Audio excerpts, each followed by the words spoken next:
positivity, you pull darkness from them, and then you push light into them, if that makes sense. Okay, that makes sense. Yeah. So there is. Let's see. So there is that. Mm-hmm. I would also say that it's not purely. There are some. There's also negative things to it, to where sometimes you can feel dependency on specific people. You can kind of look at your vision of people can change. You can view people. You can view people more as Food. yeah. You can view them as food or just objects um, rather than others. Individuals. Yeah. Yeah, I get it.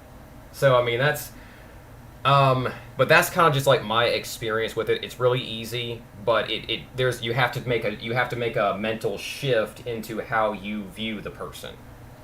Okay, got it. Okay, I think I understand it. Okay. Thank you, Tom. No Yeah, problem, brother. because you know how Balg released that new book recently, Yeah, right? I've actually been kind of I was a little curious about that. Yeah, I actually got it. Oh, I nice. don't have it on me. I don't have it on me now, so I was just curious. Like before I dive into it, I need to learn a little bit more about it. You know. Yeah, I mean that, like I said, that's my experience. I think that if you want to get, I don't know what's actually written in there. I am actually curious about it myself, Okay. and I've been kind of like, and I did write I did write a small little excerpt. I can probably send it to you or post it to you somewhat. I'll probably post it on the chat. Some of my kind of thoughts, because Okay. I'd appreciate that. yeah, no problem. I've been having a little bit of where is it?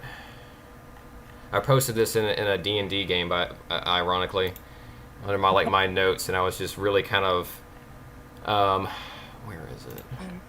D&D's good for the imagination. Yeah, well, I think here's something interesting that I think. I actually think that um, I think that a lot of people get into D&D, or they kind of come up with some stuff, is they are actually they've done their research, and they're actually kind of hitting on some kind of like some factual things, and they may not even realize they're doing it.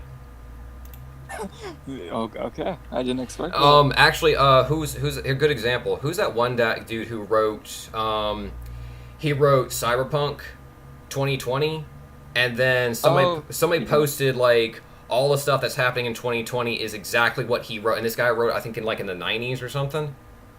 Mm-hmm. Yeah, and it's like this dude pretty much predicted the future. Oh, okay. I Yeah, didn't know that. yeah, it was so spot on, everything he said. It was, and he used like he was using. He made this world with like they're all the terminology people are using today. All the events, like um, this kind of everybody has to be special and everybody has to be unique, and Jesus. it's amazing. Let's see. Okay. Um, Okay. I'll probably have to look for it after when I get the time because I just gotta finish some personal things up, you know. yeah. But that sounds pretty amazing. I didn't expect that. Damn it. 'Cause, back to the D&D thing, I actually have a friend who's into D&D and all that. I'm pretty sure I wouldn't be surprised if like the majority of everybody is into D&D. Everyone, they just Yeah. don't know it yet. Oh yeah, Uh, it's. D&D is pretty cool from when I tried to get into it, Mm-hmm. but the group I was playing with dissolved like a few days later, so I was like, oh Oh, no. that's a shame. It is what it is, you know. But I was like, I still look into it because like when I'm looking at the things, Mm-hmm. I kind of find it interesting because I could see where like some of it might be fun to apply, you know, just as an idea. Yeah, I mean But it's. Oh yeah, I'm actually in the process of making a game setting that is actually hmm inspired by some of the things I've read on the some of the stuff I've read on the Bolog website or the forums. oh, Yeah, that that's Hey, cool. where'd you post that thing about vampires just now? I can't find I it. am. It's It's in under class class subject. subject. Yeah, I'm posting it right now. It was. This is actually a lot of things that this was inspired by some of the work or that I can't remember. I can't say her name properly. Like the Mason lady. I can't say her first name right. Oh, Yes. yeah. A lot of this is actually my thoughts on a lot of her on some of the material I've read from her. Did I post section 3? Okay. This is good. Yeah, these are just like, you know, all these kind of like musings I've had. I've kind of written them over the process and. Okay. But yeah, I don't personally. I have like basically I have like a love-hate relationship with the concept. I think that it's kind of a lot of it is what do you call it? Not romanticized, but I think it's people are looking at it. I think people are looking at it in the wrong way. Yeah. And the actual thought, and this is actually something I'm working on in the setting, is that the terminology is actually just it's a vampire is such an overly broad term, like, because, you know, as you were saying, you were talking about psychic vampirism, and Yeah. that's a form of vampirism, and Yes. there's all these types of vampirism. Did I copy all that? I did.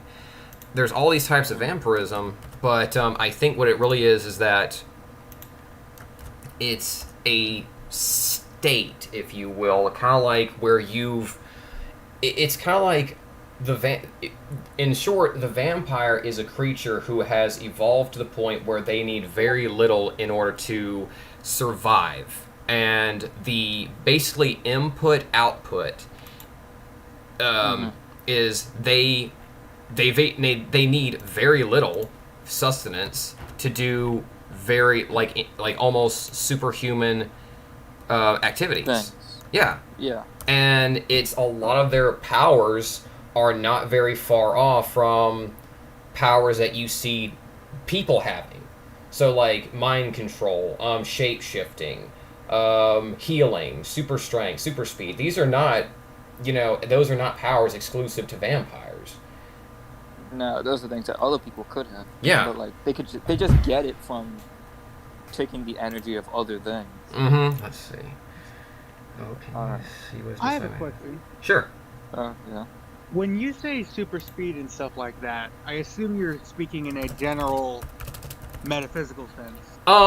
Actually, no. I'm talking about, well, Like, not trying to be nitpick, but like metaphysical. I'm talking about like there are people who can have such speed and agility. Okay, so there is one thing I've been following this one dude. He is. I'm just gonna let's see. Superhuman strength. Yeah, here we go. This dude is amazing. I'm actually kind of like getting into some of his work. This guy is. He's doing like all these types of like acrobatics and like, you know, with push up. Like, okay, here's a perfect one. You see this image right here of him like holding onto this bar sideways. Let me just see if I can pull this up. Hang on, I'll pull it. Let me pull this up real fast. Jump past here. This dude is phenomenal. Look at what this shit he's doing. Look at this shit he's doing. He's holding his body up sideways. Let me get to a good picture. Okay, we still image. can't see anything. Okay, can you see it now? Are you streaming? I am streaming. Okay, I have to go to your class right now. I have to go to your stream right now. I'll post a link to it. Oh, that would explain things. Okay. I was like, wait a second. But yeah, because I do know that, like, separate note, but, like, kind of on the same topic, it's like, if vampires can do that, I know that there's been something similar to when you achieve, or you make your kundalini rise. That's actually what I'm writing about, is, and that's actually what Miss Mason was talking about as well, is, let's see, where's the video resources? That's actually something that I actually alluded to later on, and in the thought process I was putting down, is that every human has this I guess kundalini egg resting inside at the base of their spine, and when it awakens, it's supposed to like cause all these dramatic changes within the body. And I'm looking at this like this is all these things. Like if you see this, the video resources, I look in the video resource that I posted, you'll see the image. Dude's holding himself up straight sideways from a bar, and then he's got like a looks like a maybe 20-pound, 40-pound weight suspended on his waist. Yeah, I see it now. This is what I'm talking. See, this is stuff I'm fascinated in. This is like the human potential that we all have, and this is actually kind of something I kind of was thinking about doing the class on, is just humans have such amazing potential, and unfortunately, it's not something that we kind of really are aware of. And I think now people want to say like, oh well, religion's like, I don't think it's a religion thing. I think it's more along the lines of it's kind of like a society thing where, you know, it's a society thing. You know, everybody tries to, you know, oh no, you're gonna hurt yourself. Oh no, you're gonna do this. Oh, you need to be safe. It's like our society babies us. I'm sorry. Mm-hmm. And well, to be fair, there is a build-up aspect to this as well. Build-up aspect. So like, I know that like everybody pretty much can get to the point where they bench, you know, 1,000 pounds.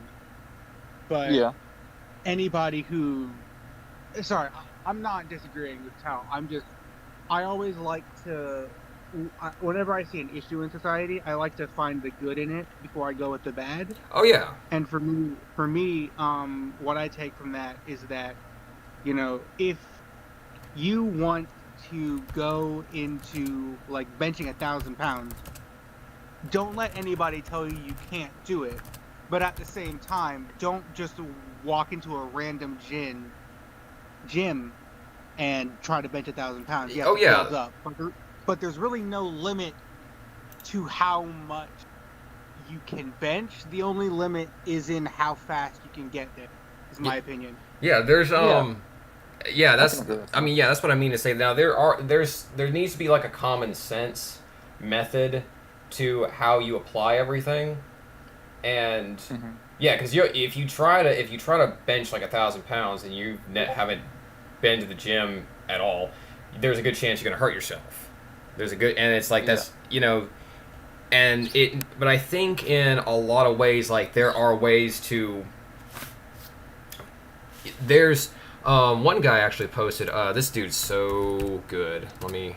I follow him on Instagram. He is phenomenal. This dude I don't know if he's Norwegian or his name is Simland, and dude is all about like just straightforward methods of tapping into the what is it, the genetic structure of the human body. And he makes a lot of things about autophagy, fasting, how, you know, minerals, kind of like sustenance, working out, and he actually did a video the other day about what was it? The potential of human immortality. But it was more. I think it was a little bit. The guy he was talking to was a little bit more along the line of more technology allowing us to achieve immortality. And my thought is anything can be achieved through human. And this is actually something I really do want to kind of like discuss, even if it's not very long for the class.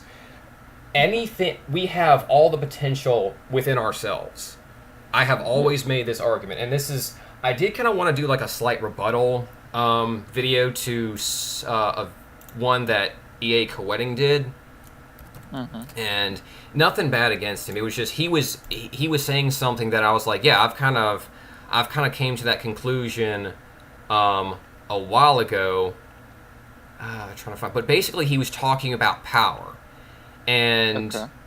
It was like he's like, I'm always seeking power, and it's like I'm always seeking power because I don't believe I have power. And it's kind of, and this is if you think in terms of the law, what he calls the law of least effort, or as it's known in Hindu, the law of detachment.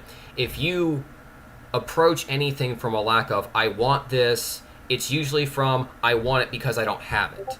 It's from a form of lack, and what happens is you create that atmosphere of I don't have this, and you continue to not have it, and I think like he's kind of really understand like I need to realize I already have these things. There's nothing wrong with him wanting to continue to push forward. There's nothing wrong with that at all. It's just he realizes that he's approaching it from a mentality of I don't have this.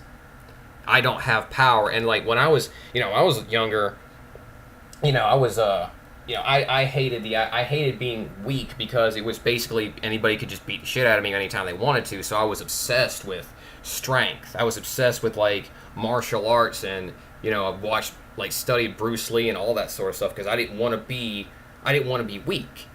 And strength became this obsession for me. And it was because it was also, there was a thing where you had to realize the philosophy behind it, that strength is something you already have, even though you're pushing towards more. You can seek more, but you have to accept what you have. Okay. Have you heard of a YouTube channel called Hybrid Calisthenics? No, but I'm about to look it up. Let's see.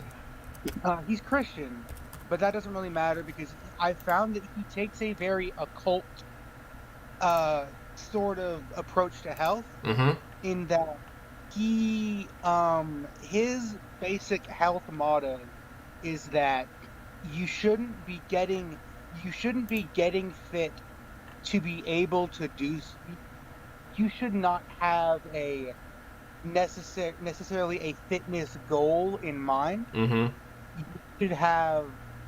You should have things that you want to do that you need to be more fit to do. And his motto is that fitness is not an outside in journey, it's an inside out. Exactly. Journey. In that your mental state, what you put in your body, how you treat your body is fitness, not outwardly working on your body to achieve something. Basically, he says that fitness is the manifestation of what is inside of you. So if the inside of you is weak and flabby, your outside will be weak and flabby. That is so spot on. That's so true. Yeah. And for me, that really honestly helped me get started on my fitness journey, because I was able to stop being daunted by the fact that I had to lift 500 pounds, and I started just doing exercises that I wanted to get better at. And that was really helpful for me. Nice. Okay. Well, that sounds really good. Thank you both of you for the lovely discussion. I actually have to go now. All right, no problem, brother. I'll have this. No problem, brother. I'll have this posted up, and see you guys next. I'm gonna try to do another one of these next Saturday. I have to go back out of town for work after that, but yeah, I should. I'll try to keep it more where you guys can more earlier on time. I got home late. No, it's all good. I just have to go take care of some things today. All right. Today, but I'm usually available on Saturdays. Nice. All right. Thank you. Have a good one. You too. To the both of you. See you, brother. Yep. Okay. All right. All right. What did I want to do? Oh yeah. So this is actually something.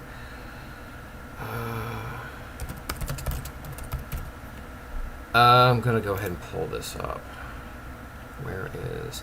I've actually been kind of watching a little bit of this. This was actually a good one. I don't like this, but I'm gonna go ahead and hit a play for it. Shut up. So as I said, I don't like talking about politics because politics is in every fucking thing right now. But however, I do pay attention to news just so I know what's going on, and this is actually something that I've been watching, and it's kind of like helped me because the dude's kind of like, but he's going over basically what they refer to as the path of aloneness by I know I'm probably not going to say this right. Miyamoto Musashi, I think it is. Miyamoto Musashi. Yeah. I like him. Yeah, Short man. I've been trying to get into more, especially because my job is not very physically active. It's like, and I'm basically stuck at one post for 8 hours. So pretty much I just have to do. I have to. You're still a security guard, right? Yeah. So it basically I've been listening to like a lot of like stoic meditations, motivational things. Just stuff like this, and this is something I want to play. It's not too long; it's like 13 minutes. But this is another thing that when I saw EA's video about the strength and the power, this is kind of what really kind of struck me right here was strength is always something you possess, and you always have to make sure that you're pushing for more because. I don't want to be like a fucking black-pilled bedwetter and shit, but I don't really know what's gonna happen, but I do see a lot of bullshit that's just rolling up all at once, and I think it's important to take the stance of being mentally, physically, and also metaphysically prepared, and that's what I've been really kind of watching this and. I like the virtues where he talks about like don't get wrapped up, don't have regrets, and I'm literally just gonna play this. So do a little watch party on this. Circa 2007 moment. I was thinking, wow. Hopefully it's not too loud. Get my stuff together. Not doing so hot. So I started on a journey to live like a samurai for 21 days, and I was going to eat healthy, work hard, I actually can't. and write a video essay. You can't hear it? Nope. Okay, let me turn it up a little bit. Each day on a point from Musashi's Dokodo. And I tried, and I improved, and this is what happened. Let's run it back. Miyamoto Musashi was born in 1584. Yes, I will. And he would have an undefeated record of 61-0. Eiji Yoshikawa would write a fictionalized novel that would really bring Musashi back into prominence. Say again? I said, oh, I saw that video a couple weeks ago. Yeah, this is I've been watching this one. I've been like, yeah, this guy's. I've been doing a lot of this. I've been doing like a lot of more running. I'm a little bummed I can't get to the gym as much as I'd like to, but I've been doing more running. Mm-hmm. And I think what I'm gonna do is because right now for Lent I've been doing my fasting. I was like, I think I'm gonna just kind of stick with what I've been doing as far as like the fasting goes. Like just cutting out a lot. Like there's a lot of stuff I have not been eating, and because of that, I've actually been saving money. And I actually really kind of... Dude actually talks about some of the food the taste of good food or pleasurable food or whatever, but it's like, I really like the approach this guy has of it. In Musashi's real life, he wrote 2 books, The Book of Five Rings and The Dokodo. The Dokodo was about the way of walking alone. And in Yoshikawa's novel, Musashi is always chasing the way of the sword. And he was always trying to seek excellence and perfect his craft. Now, I don't know if you guys heard, but there's been a global pandemic. I thought I had lost my job. I'd just broken up with my girlfriend. I didn't really know what I was going to do on my farm. I hadn't been working out. Things were not going so well. And so I thought, well, maybe this is a good time to do this, to give myself a challenge to get back on track, to living excellently, to chasing my way. And I wasn't going to live by the way of the sword, but I was going to do the things that I needed to do.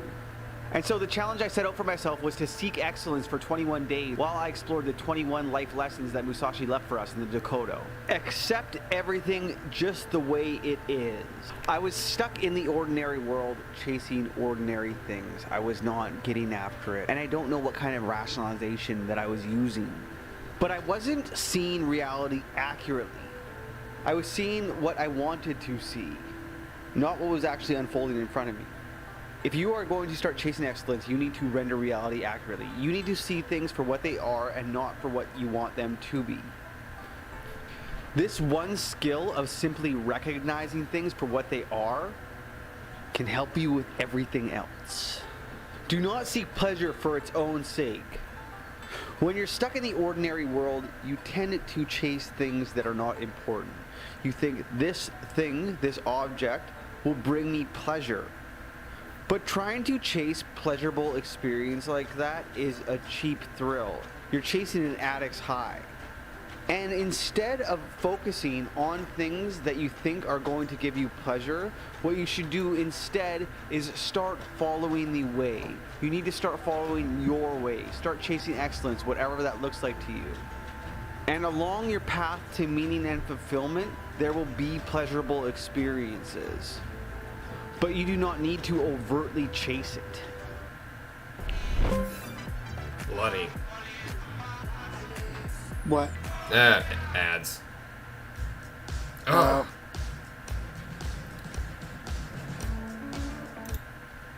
Do not, under any circumstances, depend on a partial feeling. If it's not something you want to say hell yes to, it's probably something you should say no to. And if and when you do commit to something, you go into it full force. If you are going to hear that call to adventure, you need to pursue it. But you need to make sure that you commit. Think lightly of yourself and deeply of the world. So often we think that things are happening to us. Mm-hmm. I could have chosen to look at all the negative things that were happening and think that they were happening to me. But they weren't happening to me, they were just happening. And I want to address something he said about negative things happening. I had a moment of inspiration where when someone was typing like, you know, why does God allow bad things to happen to good people? And my response was, bad things don't happen to good people. Bad people happen to good people. And there needs to be, if you think about it, there can be events that a person will take two ways at it. They'll either become bad because an event happened to them, or they'll grow and become better. And usually it's easier to adopt that kind of bad person mentality, that very cruel, cold mentality, and think that, you know, to continue and to spread that kind of thought process among everyone else. But you have to be that one person that when bad people happen to a good person, that person has to remain good and say, I don't want to be like you. It's easy to be like everyone else. It's easy to be a bad person. And I mean bad as in like you steal.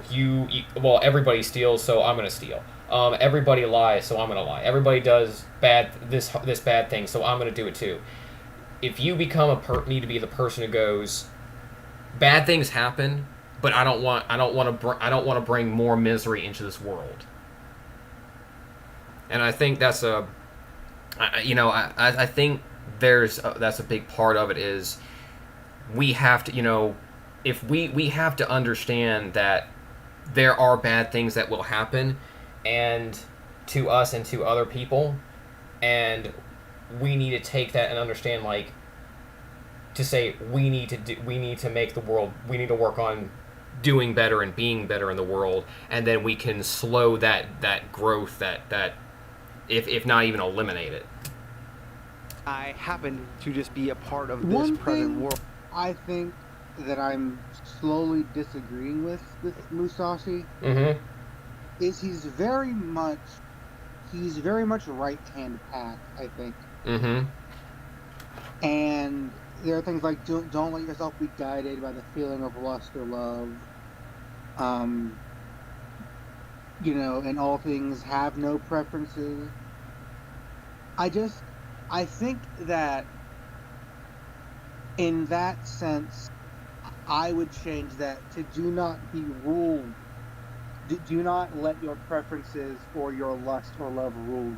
That I think I think that's what he's intending to, because earlier he says don't be guided by partial feelings, or if it's, you know, make it, if it's a real feeling, go after it, but don't be guided by. I think that's what he was referring to as lust and lust and love can be, you know, again, not trying to be black-pilled, but lust and love can be kind of fleeting temporary emotions, and it's easy to kind of get swept up in like, you know, the moment, and then realizing that once that moment's gone, well, the moment's gone, there's nothing there, it was spent.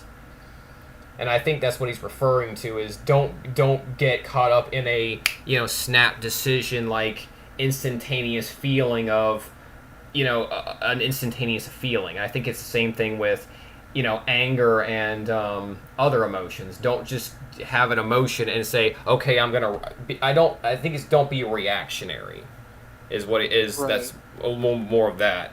But I do agree that a lot of his approach is more, because their approach is in fact very a right-hand path, where it's more accept things as they are. But I don't believe. And don't work the crazy. And I don't, however, think it's a. I don't think it's a passive, you know, don't stand up for yourself kind of thing. I think it's more of a it's a detachment. Have desire, but don't be ruled by desire. Be detached. Accept things as they are. The way I do the right-hand path is the magician I respect probably the most on the forum, Lady Eva, got her start in the right-hand path, and she says that the right-hand path gave her the foundation. And that's what I think the right-hand path is. I think the right-hand path is great for learning foundations, but it loses its... The right-hand path, I think, has a tendency to be very anti-individual and very anti-desire, and I think that's where it loses itself. You're partially right, and this is why I'll say this, because this was when I was in high school, so I spent Christmas break interacting with some folks, and they were kind of more like the right-hand path kind of ways, but it was ironic that I actually kind of got ostracized because I would ask, I wasn't challenging them, but I would ask, hey, I have a question about something. I would ask so many questions, and it was actually started conflict between two people, and they got into like this really heated, angry argument with each other, and I guess they kind of imagined that I was instigating it or whatever. But I do agree with that. I think what it is that it's the right-hand path has kind of been overshadowed by this really obnoxious love and light, huggy, you know, Care Bear bullshit, where it's like that's not what it is. It should be a foundation of approach things from a grounded perception, start from the bottom and build your way up. Right. And I do agree with what you're on that statement. I just think it's been I think a lot of people have just really... You think what I'm talking about is that very fake-ish kind of right-hand path? Oh yeah, that's bullshit. I've had too many experiences with people like that. I think Eve has too. Is it Eve or Ava? I think she has too. I know that for a fact. She's dealt with she's discussed a lot about it, and you know how there are people who they pretend to be all wonderful on the outside, but in the inside they're just very vile people, and it's very disingenuous. And it's kind of like, I find it ironic how E.A. Koetting, he's talking like, yeah, I'm on the left-hand path, but everything he talks about is about liberation and justice and good things, you know, people being able to protect themselves. He talks like a person who cares about other people. And I find that to be like a really kind of... I don't find that contradicting at all. I find that very like... No, I get it. You know, he's like, I demand power because I've been wronged. So he wants power to do... He sounds like he wants power to do good things. And I agree with him on that. I strongly agree with that, where you need... I agree that, you know, the individual is more important than the collective, because the individual, if the individual becomes part of a collective, they need to be able to, they can stand strong together if they are strong. Because if you have a person who is weak, that whole collective is weak based upon that one individual.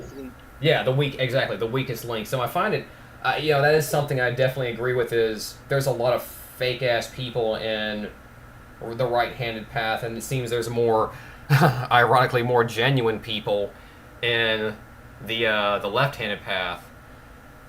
Right. Well, from what I can tell, the epitome of the right path takes a much higher degree of commitment and sacrifice than the highest degree of the left-hand path. Mm-hmm. Not that the left-hand path doesn't require sacrifice or doesn't have really hard times, but I think the difference is that the right-hand path is the end goal, from what I can tell of the right-hand path, is the Buddhist monk way up in the mountains who has no connections to life and is completely living in the astral. Mm-hmm. And the end goal of the left-hand path is an individual who is the complete and total master of the physical. Yeah. And I feel like there should be like a gray path where you can take the best of both. Oh yeah, definitely. What was I gonna say? I lost my train of thought, but I do agree with that. That's kind of like what I'm. I think a lot of it is. I think to be honest, my what I've seen is, I think it's just kind of a mischaracterization of both, because from what the more I see, it's now remember, right-handed path people tend to be, I don't want to say deluded, I don't want to say delusional, but in my experience, it's they take the self-love, accept everything as it is, in the wrong, like the completely wrong way. They take it so, they take it like, it's to the point where they will not even take care of themselves, because like, oh, but I'm already perfect. Why should I bathe? Why should I, clean my house? Work on my history. Yeah, I'm perfect. And it's like, that's not the thing. It's not that, you have to accept that, let's say, for example, okay, you have issues. You accept that real quick, that actually sounds much more like a left-hand path way of thinking than a right-hand path. Yeah, I mean, it's that's what I'm saying. It would make more sense if okay, so like they're saying like, I'm grounded in the moment. Okay, I understand that. What is it? Let's just say like, I have an injury or something, and okay, I accept the fact that I have this injury. Let's say I have a broken knee or whatever. I accept that I have a broken knee. I accept that, I accept the event that led to this, and it doesn't make, I'm not less of who I am because of this broken knee. However, I do desire my knee to be healed. It's just they deny that there's anything wrong with them at all, to the point where they will do literally nothing to make themselves better. And You're right, there is a balance where you have to, and I hate to say this kind of cliche of that whole yin yang thing, where you have to recognize that you are what you are and who you are, but you can also strive to improve. And that's one thing I think about, like this path of alone, is always strive to improve, accept what you are, but always push forward. Right. I think that, again, I don't think the left-handed path or the right-handed path in their true forms will ever be mainstream. Mm-hmm. Because they're really fucking difficult. Yeah. and they challenge your core beliefs constantly. And you know, I question any time. I question two things on both the left-hand path and the right-hand path.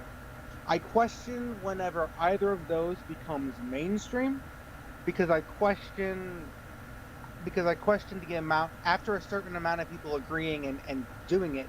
I question if there are that many people currently who have what it takes. And Yeah. on the other side, I question whenever a certain type of person, whenever either a person has a certain issue or has a certain type of personality. Like for example, if somebody has the issue on the right hand path Mm-hmm. of being really conceited, I immediately go, "There's no way you're actually part of the right hand path." But on the flip side, if somebody on the left hand path is very insecure, I go, "Well, there's no way that you're actually practicing the left hand path because that's one of the first things that you learn." And so it's like, you know, I just I feel like these are both very personal paths, and there is no such thing really as a guru who will be able to guide you.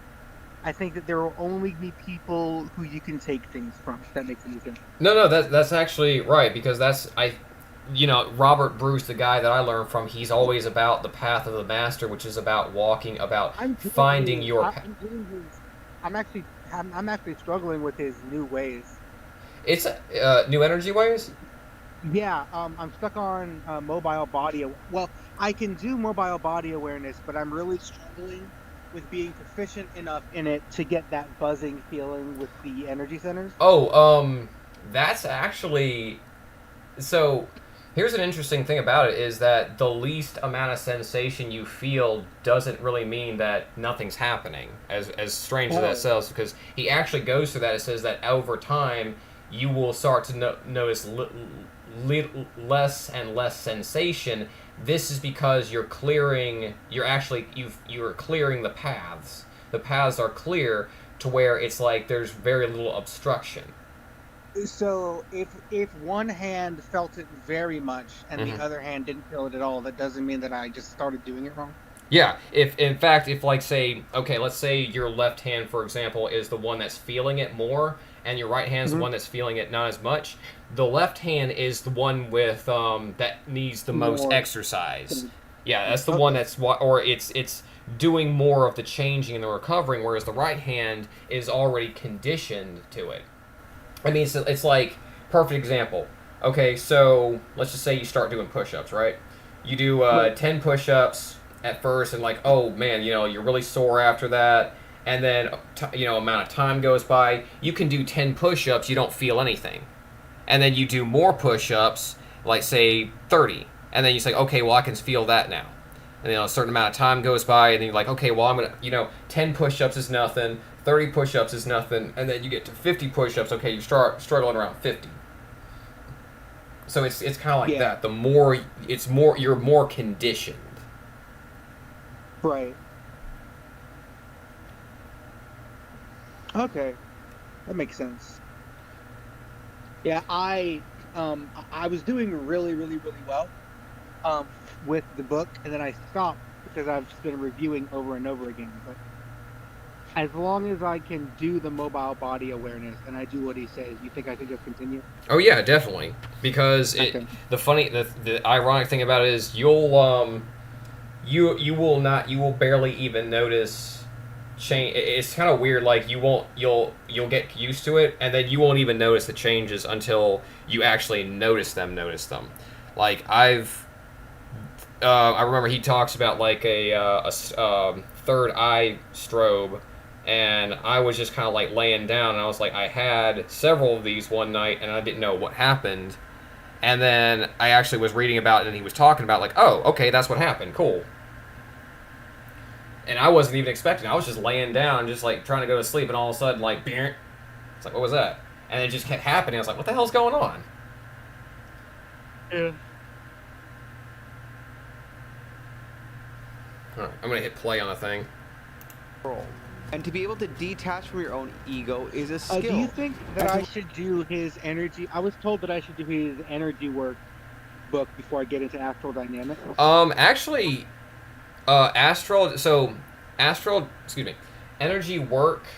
His energy workbook is actually, you'll find the same kind of material in astral dynamics. However, energy work is a little bit more kind of like, it's a little bit more focused, if that makes sense. Okay. Like there's a little bit more detail. There's a little bit more kind of like stuff he goes into, where the same kind of exercises are in both books, but astral dynamics focuses more on you're doing these exercises in order to astral project, and the other one is you're doing these exercises and then here are some advanced exercises and here's different methods you can use.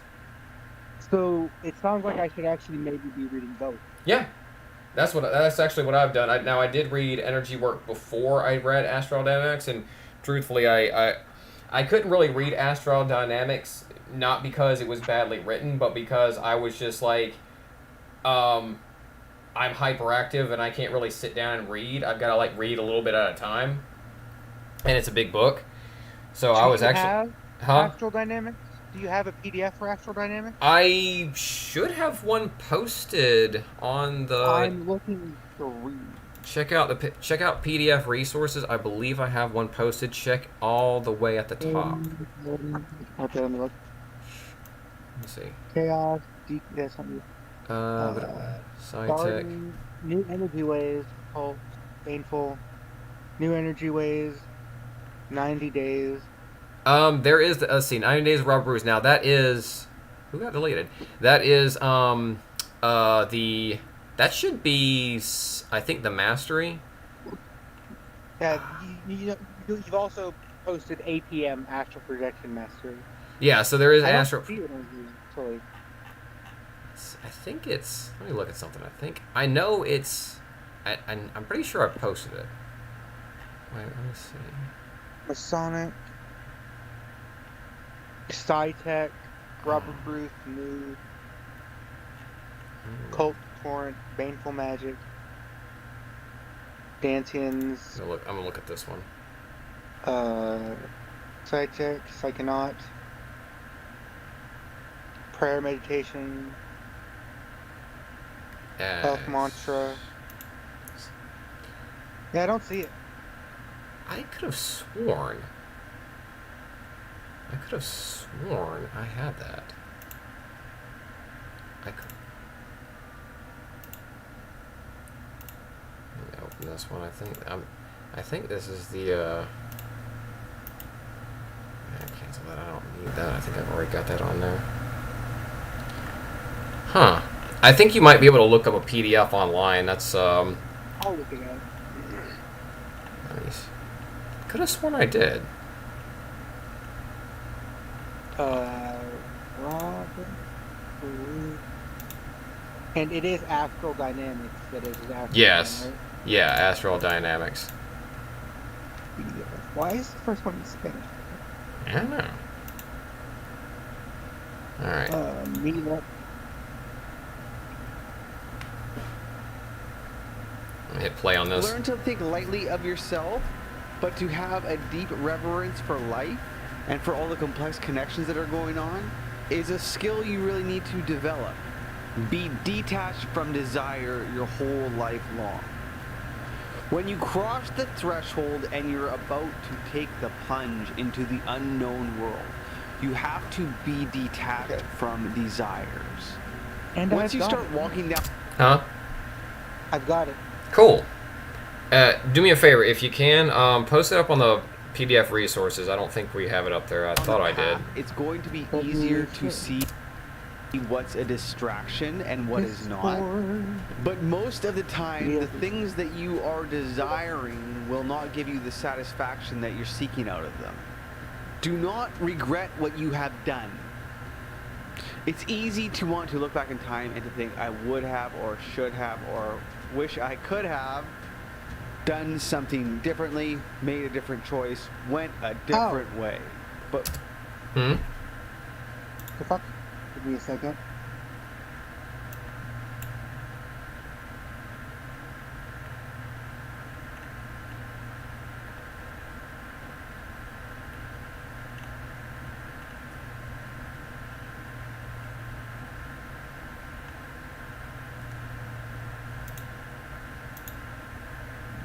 Part of seeing reality clearly is not imposing Oh, fucking what you okay. wish That had was happened or what you PDF want to of have somebody happened, reviewing and that. instead just Oh. living in the moment and not regretting what you have done, and to accept things with equanimity, and to be able to live and move forward in the present moment. Real quick, present moment awareness is so powerful. I mean, I can't even begin to, like, it's so easy and so strong for anyone to do. And I would suggest anyone who's watching this look that up, because that is like a extremely highly recommended. I don't want to say skill, but I want to say more of an action. And it gets easier as you do it. It's very synonymous with it's like active meditation. Right, yeah, mindfulness. Yeah, it's definitely mindfulness, and it's. I'll confess, I'm kind of guilty of. I'm guilty of not like doing it all the time as I should. However, like there are times when I've been in like really, really stressful environments and I've been present, and I'm on fire. There's nothing that bothers me. Words don't bother me. The condition doesn't bother me. I feel peaceful. I'm not bothered. I'm not like obsessed about anything. I'm on fire. I'm in the zone, and it's amazing. Be jealous. Yeah, I So found the often- actual full book PDF, by the way. Nice. Along our journeys, along our way, we will It's make so friends, longer than and we'll meet kindred Yep. spirits who are along the same path. like 459 And while pages. quite often iron sharpens iron and we can build off of each other, there also tends to be feelings of envy and jealousy that start to creep in. And you cannot be consumed by those. You cannot be consumed by what someone else has or the feeling that someone is going to take what you have. Instead, you have to focus on what you are doing and what you are capable of, and making sure that you are doing your best moment to moment. So Never what let yourself company be saddened work by for? a separation. We experience all sorts of separations in our life, not just romantic separations, but we all experience the separations of death. Sometimes we just outgrow relationships, and even if the death is not physical, it seems like there was maybe a loss of a relationship or something along those lines. Do you hear me? But you No, I cannot didn't. let yourself Sorry. be saddened by What company, like, what are you security guarding? Oh, what is it? It's Signal 88. Right, but like, what does the company do? Like, what are you actually doing? Oh, they have contracts. Like the contract my first contract was watching a like a college campus. Oh, okay. This, Like a private security firm. pretty much. It's really it's just kind of like all I do is just kind of like watch and document stuff, and make sure that nobody goes on a killing spree. a separation. Everything has its place and has its time, and you can enjoy things while you are experiencing them. But when they've run their course, whether you think it was long enough or not, you have to let it go when that time comes. Resentment and complaint are appropriate neither for oneself or others. The one really big problem with Do you know complaint of any is that way it doesn't. to verify if you're actually making a sideball, by the way? Other than the feeling, there's something I have read, and it's along the lines of it's possible to make it flare, where you can actually make it visible. I have not achieved that though. I just meant like more like is the feeling noticeable? Oh yeah, definitely. Okay, because I've felt like my hands get warm, and then I can like move my hand through where the sideball is, and like the air's warmer. Yeah. But I haven't been able to recreate that yet. I personally, I think like that's kind of a it's like I think that's kind of like a way of a tool. It's more of like a constant, like a way to concentrate your attention on a specific point. Oh, That's how I use it. I just use it because I can actually like I don't even have to put my hands together. I can actually just kind of like form one in like a specific part, and then I kind of like move it around. I usually move it for like so like for example like my back sometimes gives me little problems if I sit too long. So I'll kind of like I'll kind of use it to kind of like massage my lower back on the sides. Lead to any action. It often doesn't lead to action. And everything that you do in life has to default onto action. You have to be defaulting onto the next right action for where you want to be going.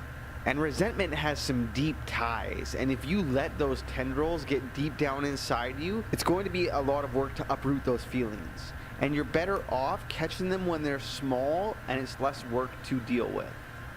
Do not let yourself be guided by the feeling of lust or love. Often the emotion of love is thought of as a positively overwhelming experience, but it can lead to clouded judgment and emotional decisions. And same with the feeling of lust. Sometimes these passionate feelings are actually sirens' calls, tempt you off of your path. In all things, have no preferences. When you're deep in the darkness of the dragon's lair, you cannot be searching for what you want. You have to be searching for things that have utility, and you have to put those things to use. When you have no preferences and can accept work a bit more with new. And I'll talk to you later. Okay, brother. everything for just what it is, you'll find that you can get by with a lot. Forget what you think you know about jumping rope. Whether or not you jump rope now or not, cross rope is the fastest, most efficient way to get in shape. Less. Be indifferent to where you live. A big part of our Western culture is this idea that you're going to buy the white picket fence house or upgrade to a bigger house, and that for some reason our houses and how big they are and what they look like, what our yard looks like, says something about us, but that doesn't say anything about you. Your actions and how you treat other people are what matter. And then if you can become indifferent to where you live, it doesn't matter if you are stricken with poverty or if you gain riches. Neither will go to your head because you're indifferent to where you live. Do not pursue the taste of good food. In moments of despair, it's easy to reach for what's pleasurable, but like Musashi said in one of his earlier lessons, do not seek pleasure for its own sake. And instead of reaching for something that tastes good, like candy or chips or a snack or fast food, that you should reach for something that is going to increase the functionality of how your body and mind can work.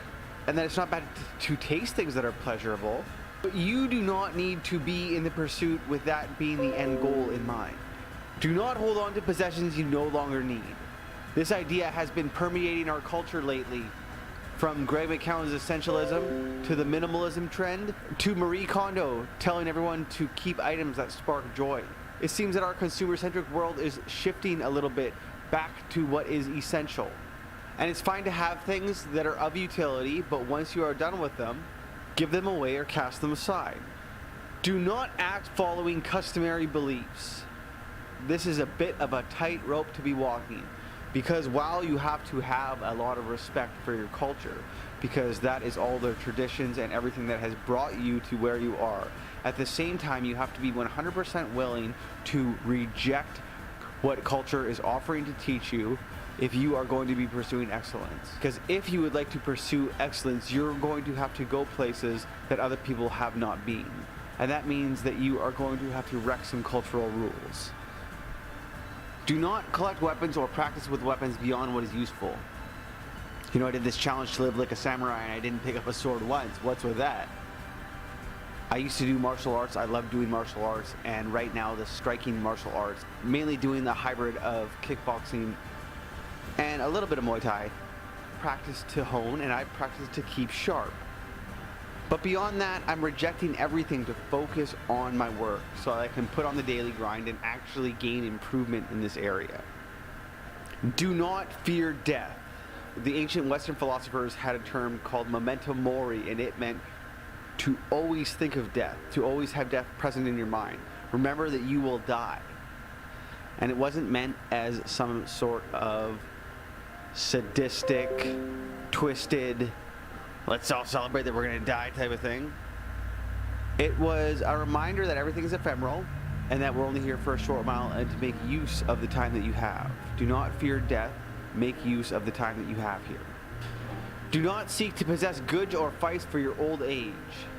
If all you're doing is trying to defer the joy that you could be getting out of this moment to a different moment later on down the road, that is not the way to seek excellence. To seek excellence, you have to be in the present moment. And that anything that you can do, whether it's bringing baggage with you or worrying about the future, that is actually going to hold you back from reaching excellence because you're not living in the present moment and you can never be fully present in what you're doing. Respect Buddha and the gods without counting on their help. This was the video that made everybody lose their minds.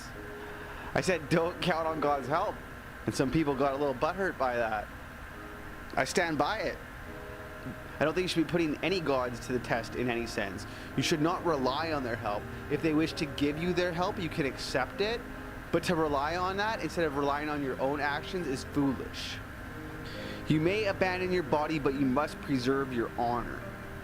Your body is temporary, but your actions are not. You have to do what you say you're going to do and become an honorable person. If you say that you're going to work out, you have to work out no matter what happens. Sometimes you need to cast aside the needs of your body to preserve your honor. Never stray from the way. It wasn't intentional, but the last day that I did this ended up being my 32nd birthday. And things for me didn't seem as bleak as they did when I first started this project. I ended up not getting laid off from my job. My farm is going to proceed pretty much as I thought it was going to from before. And I'm feeling physically and mentally better than I have in a really long time. I think it's good to go through a project like this every once in a while to make sure that you still have it. But this last lesson from Musashi here is really something to consider and take home. Is that this was not just a 3-week project for me, but this was hopefully the start of a new foundation for how I'm going to be following along with the rest of my life. But I always have to know my North Star and where I'm going to. And I always have to keep walking steadily down my path. And that once I start seeing the way, that I can see it in all things. This was a fun project. I took a lot out of it. For now, I think it's up for you to decide what you are going to do next. If you are going to slide into mediocrity or if you are going to walk the path and pursue excellence.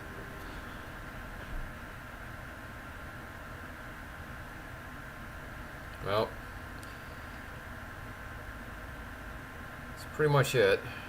I think that will be it for today's lesson. Sorry I had to put so many pauses on this, but yeah. Alright guys.